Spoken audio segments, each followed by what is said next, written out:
కొండా సురేఖ గారు సమంతకి అపాలజీ చెప్పడం అనేది అంతకన్నా స్టూపిడిటీ అయితే నేను చూడలేదు. ఫస్ట్ ఆఫ్ ఆల్ సమంతని ఎక్కడ అవమానించారు?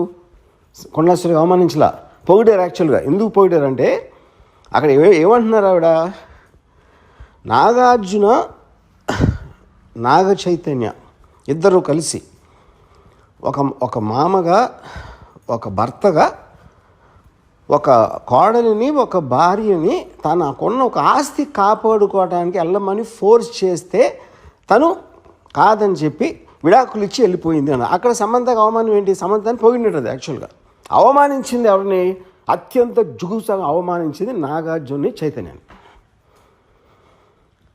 అసలు దాని టాపిక్ ఎత్తట్లా, దాని గురించి ఇంతవరకు మాట్లాడలేదు ఎవరు.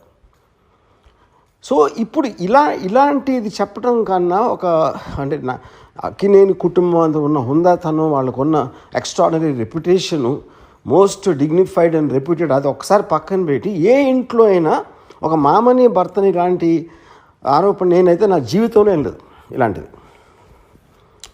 ఇది చాలా సీరియస్గా తీసుకుని నా రిక్వెస్ట్ నాగార్జునకి, చైతన్యకి ఇలా వదిలేయకుండా, మళ్ళీ ఇలాంటివి జరగకుండా ఇండస్ట్రీ అందరి కోసం, ప్రజలందరి కోసం కూడా సీరియస్గా తీసుకుని మర్చిపోలేని గుణపాఠం నేర్పించాలి.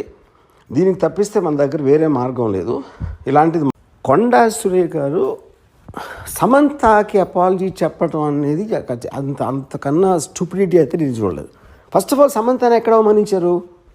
కొండా సురేఖ అవమానించలా, పొగిడారు. యాక్చువల్గా ఎందుకు పొగిడారు అంటే అక్కడ ఏమంటున్నారు ఆవిడ, నాగార్జున నాగ చైతన్య ఇద్దరు కలిసి ఒక మామగా, ఒక భర్తగా, ఒక కోడలిని, ఒక భార్యని తనకున్న ఒక ఆస్తి కాపాడుకోవడానికి వెళ్ళమని ఫోర్స్ చేస్తే తను కాదని చెప్పి విడాకులు ఇచ్చి వెళ్ళిపోయింది అన్న. అక్కడ సమంతకు అవమానం ఏంటి? సమంతని పొగిడినది. యాక్చువల్గా అవమానించింది ఎవరిని? అత్యంత జుగుప్సగా అవమానించింది నాగార్జున చైతన్యాన్ని. అసలు దాని టాపిక్ ఎత్తట్లా, దాని గురించి ఇంతవరకు మాట్లాడలేదు ఎవరు.